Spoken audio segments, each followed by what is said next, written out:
Producciones Culturales Soler Media, presenta. El Club Cultural. La cultura, es el conjunto de actitudes, valores, y conocimientos, que nos son transmitidos de generación en generación, y que proceden de nuestra evolución histórica. En esta ocasión, es Carlos Sentís quien transmite relevantes mensajes sobre el ejercicio del periodismo. Carlos Sentís.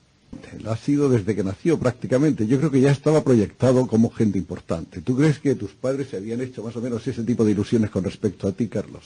Yo creo que esta fórmula importante es muy reciente e importada de los americanos de VIP, porque antes no se decía tanto. Claro, ibas a ser un hombre importante, un hombre de provecho, un hombre de carrera, un hombre valioso. Los muy literarios decían hombres de pro. Hombres de pro. Sí.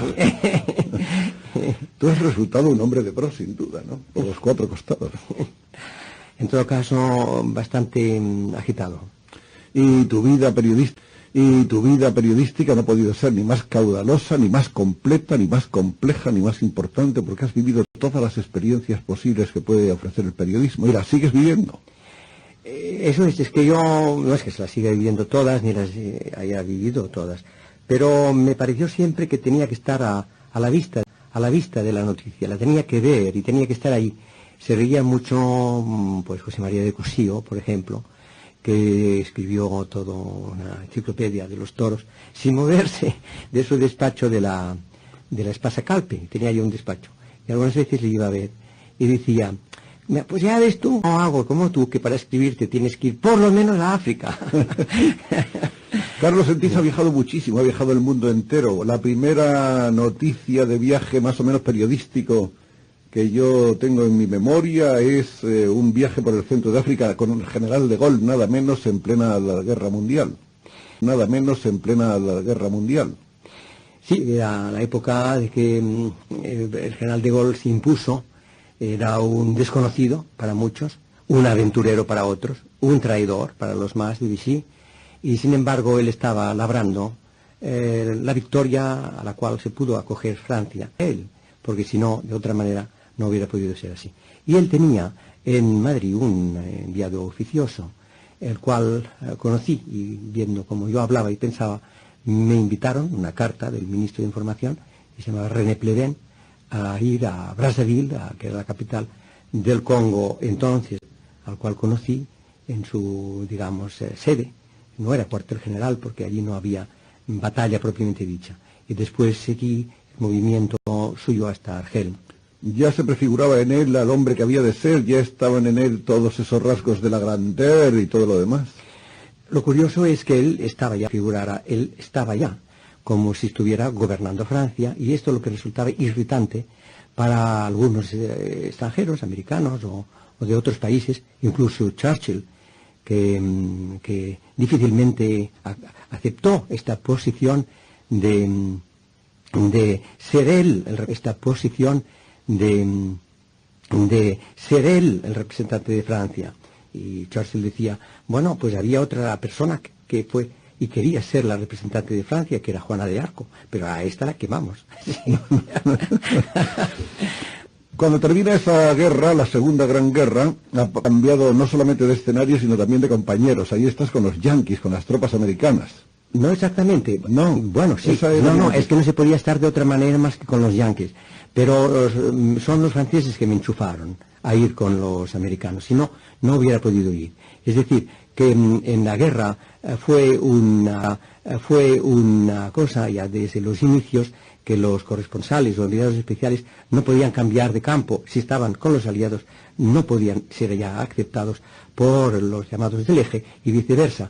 De manera que entre aliados sí, pero no siempre, porque cada uno tenía su personalidad, y si uno estaba acreditado cerca del ejército inglés, pues esta es la validez y no otra. Por consiguiente, yo a Alemania no hubiera podido ir porque eran los norteamericanos que daban los viáticos, el pase, el avión, que ponían a disposición los medios de transporte. Pero yo estuve con los franceses detrás, también el proceso de Nuremberg fui por los franceses porque estaba acreditado cerca de ellos, y ellos eran mis valederos en el mundo aliado. Bien, sin embargo, a mí me parece que lo importante es ver en ese momento cuál es tu radiografía somera, muy rápida, de la Alemania recién derrotada. Justamente estuve allí el último día de la guerra, de manera que en realidad fueron dos, porque ya sabes que se firmó una paz que los rusos no quisieron aceptar, querían que se firmara también en sus dominios de Berlín, y por consiguiente duró 40 años. Al coronel de la base le pedimos que nos prestara un avión. En aquel momento no servían para nada. En 24 horas los aviones habían pasado a ser prácticamente chatarra, y entonces para que nos trasladara a Londres, y así fue. Y a mediodía pues salimos con un avión con 7, 8, 10 periodistas, y entonces desembarcamos en Londres en plena explosión de victoria, y habíamos salido por la mañana en pleno ambiente de derrota en Múnich. De manera que sí, esta experiencia yo creo que es difícil repetirla. ¿Y te asomaste, creo que, a alguno de esos tremendos campos de concentración? Eso fue unos días antes, porque en el de Dachau habían encontrado muchos católicos, y porque había polacos. Y claro, donde hay polacos hay católicos. Y además, vivos, porque había 40.000 detenidos. Había 2.500 cadáveres que estaban almacenados en un hangar, unos encima de otros, y todos ellos en los huesos, de manera que ya habían sido previamente tratados con ácidos y tal, y no olía como uno podía pensar.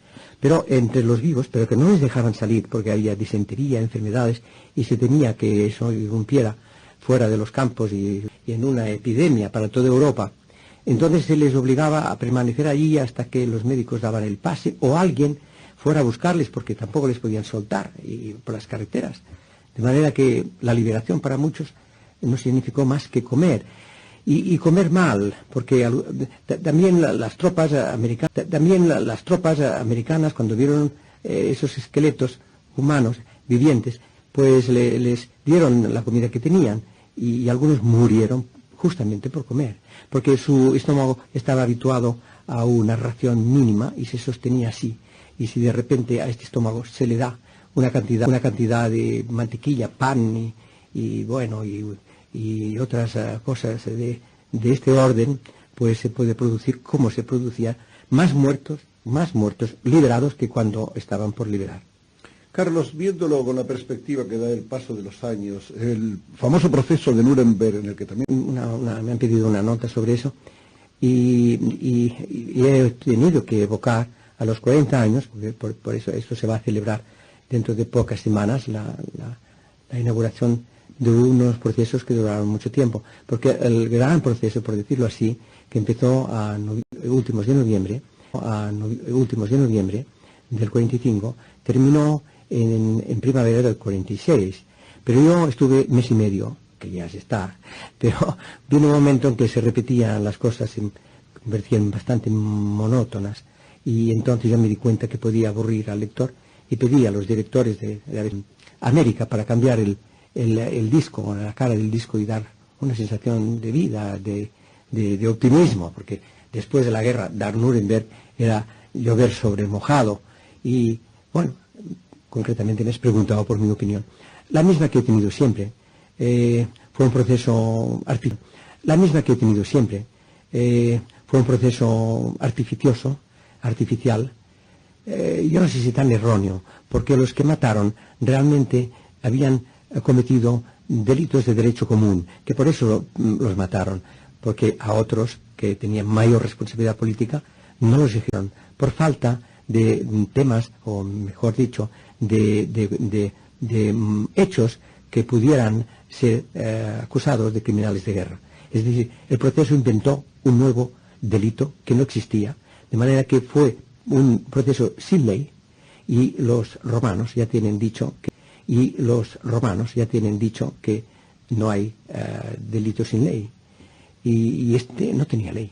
Y entonces tuvieron que inventar eso, una fórmula, que es criminales de guerra, que quiere decir utilizar fórmulas criminales al hacer la guerra, no por ella misma, sino, por ejemplo, fusilar de rehenes. Y por eso ejecutaron a 2 generales de la Wehrmacht, que tampoco eran ni tan siquiera demasiado nazis o nada nazis, eran militares del ejército, pero se habían colocado como ejecutores de los designios de Hitler, eran sus sus ejecutores militares. Y entonces Keitel, uno de ellos, mariscal, firmó sentencias de muerte contra rehenes civiles que habían simplemente agarrado en un pueblo, y entonces, como habían allí asesinado a 1 o 2 centinelas como represalia, entonces fusilados. Bueno, esto es un crimen de guerra, porque estos señores estaban en su casa y muchos de ellos eran hombres y ya de edad y tal, y era realmente feroz. Y esto pues estaba firmado. Entonces había los documentos que encontraron, porque la misma mentalidad alemana tan ordenada y tan eficaz hubiera podido organizar sin documentación. Pero se encontró en la Wilhelmstrasse de Berlín la documentación casi entera. Todo estaba ordenado, nadie lo quemó, porque todo fue en el búnker, pero en el ministerio se conservó una cantidad enorme de documentación. Por eso duró tantísimo tiempo el proceso de documentación. Por eso duró tantísimo tiempo el proceso para agotar la documentación que se encontró allí. Documentación que sirvió también para aclarar muchas cosas que no se sabían. Por ejemplo, la inteligencia de Göring. Hermann Göring pasaba por ser un vanidoso, un presuntuoso, y lo era. Era vanidoso, presuntuoso, además amoral y drogadicto, cosa que entonces eran bastante raros, esta afición. Y no obstante eso, era muy inteligente, lo cual, claro, no está reñido con ser vanidoso ni nada de estas otras cosas. Y allí se puede ver hasta qué punto era inteligente. Primero porque él adoptó la posición de capitán. La mayor parte de los restantes coacusados seguían sus directrices, salvo algunos de ellos que se opuso rotundamente a él, como por ejemplo Frank. Frank había sido abogado de Hitler en Múnich, y bueno, un pequeño abogado un joven abogado sin ninguna importancia, pero claro, se convirtió en importante por el hecho de haber sido Hitler cuando fue detenido antes de subir al poder, al principio de su movimiento. Y entonces Hitler, que le quería por la razón pues lo mandó a Polonia de Gauleiter, o representante del Reich. Y allí Frank cometió una serie de barbaridades de los judíos, mandar a los campos de concentración, etcétera, etcétera, etcétera. Y este hombre era católico, y entonces en el proceso tuvo una crisis religiosa, mucho más de lo que hacía falta. Y claro, esto ante la indignación de Göring y los otros, diciendo, porque nos estás fastidiando, porque ahora al tú presentarte como realmente culpable de tantas cosas, nosotros automáticamente quedamos alcanzados por la acusación. Y él decía, pero ¿qué más da si ya, por lo menos, ya reconocer todas esas cosas, y quiso hacer como una penitencia? De manera que no obedecía a Göring, como algunos otros tampoco. Carlos Sentís vio caer de su trono de Bélgica al rey Leopoldo, pero también vio crecer o ascender al mismo a su hijo Balduino. Ese fue otro momento importante de la historia europea. Yo creo que más importante de lo que parece, porque fue un caso sentimental, realmente yo creo que injusto, pero a veces de razón de Estado, así se ha llamado, ¿no? Porque Leopoldo cometió varios errores, ellos el de ser muy buena persona, y eso se paga, porque no tenía malicia, no tenía el contenido de maquiavelismo que hay que tener para ser jefe de Estado. Recordemos que Maquiavelo escribió sus consejos al príncipe, y por eso se llama maquiavelismo cuando son los consejos al príncipe. Y entonces el rey Leopoldo era generalísimo de los ejércitos, cosa que otros reyes de Europa no eran. Y entonces él quiso seguir la suerte del ejército belga, cuando los otros se marcharon hacia Londres en cuanto pudieron, y él consideró que no debía marcharse a Londres, coger el avión, que entonces en un momento determinado era fácil, porque saltar el Canal de la Mancha era un juego, y permaneció y prisionero de los alemanes, en tanto que en jefe. Y ahí está lo malo, que primero perdió contacto con los aliados en Londres y después el permanecer allí tanto tiempo en un castillo, pues el hombre era joven y tal, se enamoró de la institutriz de sus hijos, que era muy guapa, la baronesa de Reti, que además tenía un padre que había colaborado más o menos con los alemanes, y esta chica pues bueno, se casaron. Pero se casaron porque él lo consultó con el arzobispo de Malinas, el cardenal, y le dijo, mire usted, he tenido esta situación, este desliz, tal. Y más siendo rey, ¿no? Y entonces, él probablemente no tenía que haberse casado. Si quería tener esta aventura, lo hubiera podido tener, y no pasaba nada. Pero al casarse, entonces, promovió en el más profundo del pueblo belga una sensación de disgusto. Porque, primero, Castillo, puesto que tenía a su lado una chica monísima. Segundo, que era algo colaboradora, su padre, pero como la gente sabemos que es muy injusta muchas veces, hacían recaer en la hija la culpabilidad relativa del padre que podía haber tenido el padre. Y entonces todo eso unido a que el hombre fue tímido, después se encontró que a la salida de la guerra se quedó agazapado y no dijo nada, era muy tímido. Yo lo traté y pude comprobar que era muy tímido.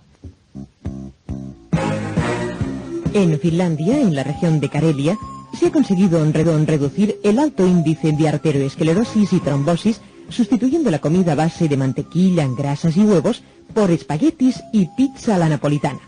Tome nota de esta y mil cosas más. Conozca también la historia de la pasta. Aprenda las recetas más sugestivas y haga el descubrimiento de su vida. Descubra la pasta con Gallo. Es la marca líder en el sector. Fueron los pioneros y siguen siendo los primeros. Escriba a Comercial Gallo, Muntaner 239, Barcelona 21, y solicite el estupendo libro Descubra la pasta. La pasta es un alimento completo, oportuno y eficaz ingrediente de una alimentación racional, equilibrada y saludable. Carlos Sentís, por ejemplo, vio nacer las Naciones Unidas, que hay que ver, han cumplido ya también 40 años, ¿no? Eso me hace un poco viejo ya, ¿no? No, lo que pasa es que las Naciones Unidas están más viejas que tú, querido Carlos. ¿A ti no te parece que realmente ese invento es un invento que se quedó ahí así a medio camino? Claro, pensaron que iba a ser mejor que la Sociedad de Naciones, que fue un fracaso, puesto que la guerra estalló en el 39 con la Sociedad de Naciones funcionando, y entonces vencedores, porque son los 5 grandes que son los que tienen el veto y los que formaban entonces el primer Consejo de Seguridad en la primera reunión de Nueva York, que es en la cual estuve. Y eso hubiera funcionado muy bien si estos grandes nos hubieran de entrada, el año 45, al final 46, ya vivir la consecuencia de esta división. De manera que todo ha quedado congelado desde aquel momento. Yo todavía vi en la primera reunión la presencia de los delegados del gobierno checoslovaco, que había Masaryk, que era el hijo del patriarca de la patria checoslovaca, y era ministro de Asuntos Exteriores, y era un hombre muy simpático, y hablaba con los periodistas y con todo el mundo, hablaba muy bien el inglés porque había pasado años en Londres y había estudiado allí. Y este hombre, pues al cabo de un año, pues es el que encontraron en el patio de su ministerio, no saben si defenestrado o suicidado. Pues ahí está, en Checoslovaquia desde aquel momento se convirtió en país satélite, y Alemania dividida en dos, y así está, porque así está, todo continúa. Pero una pregunta de historia-ficción, Carlos, ¿tú no crees que estos dos bloques hubieran podido ponerse de acuerdo de otra manera? No había otra salida que esta, que el enfrentamiento, no podía haber llegado un pacto para la colaboración. Más de lo que hizo Roosevelt es imposible, porque Roosevelt le llegó a dar en Yalta pues el dominio que hoy tiene la Unión Soviética, pero no se la dio como la tiene hoy, como algunos dicen que en Yalta se dividieron en Europa. No es verdad. Lo que se dividieron, porque era antes de que la guerra terminara, faltaba poco para que terminara, se dividieron las zonas de ocupación de los ejércitos vencedores. Es decir, usted ocupará esta zona, usted y yo la mía y tal y que cual, ante la desesperación de Churchill, que vio como Roosevelt le permitía, ante la desesperación de Churchill, que vio como Roosevelt le permitía a Stalin entrar con sus tropas en los Balcanes, que él decía que era el punto flaco de Europa, era el vientre de Europa y el punto débil. Por consiguiente, eran los ejércitos, pero la condición para todos era que por el ejército de guerra, pues optara por el sistema político que más quisiera. De manera que no es verdad que Roosevelt entregó. Lo que pasa es que entregándoles al ejército, el ejército ya no se movió, y si se movió fue dejando los peones necesarios para que el gobierno,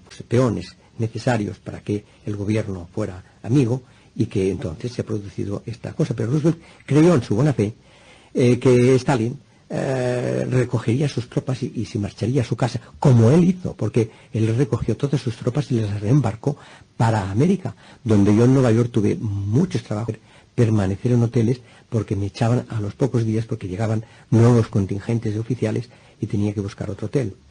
De manera que, y además se vendían los uniformes, y se vendían todo, y se vendían los barcos, los Liberties, y se vendieron todos, de manera como si ya no hubiera más guerras en el mundo. Se acabó. Y en cambio los otros no desmovilizaron, pero eso ya ocurrió conforme avanzaba el año 46. Porque, por ejemplo, entonces tu pregunta ya de entrada fue imposible, porque Roosevelt sí que lo creía, que Stalin... Los rusos jamás quisieron un acuerdo. No, porque ellos preveyeron que aceptar estas fórmulas democráticas que Roosevelt les proponía era la caída del régimen. Vamos a ver, hablemos de cosas más próximas. También estuvo Carlos Sentís colaborando directamente en la operación de rescate del presidente Tarradellas y su venida a Cataluña. Hombre, de rescate, no es la palabra, vino por su propia voluntad.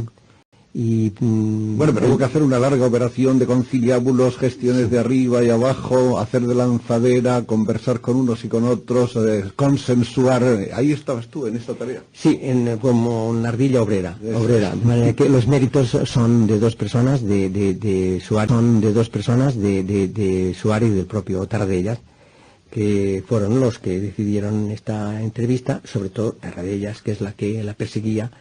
Y Suárez, después del resultado de las elecciones, pues que se lo había pensado, porque había entrado Carrillo y significaba un desgaste enorme entrar a Tarradellas después de Carrillo, porque en algunas zonas, en algunos sectores, principalmente del ejército y otros, pues se consideraba a Tarradellas pues un separatista, un rojo separatista, como se les llamaba, y no sabían que Tarradellas no era eso, pero no, el módulo que tenían, era pues esa. Por consiguiente, aceptarle que llegara a Madrid.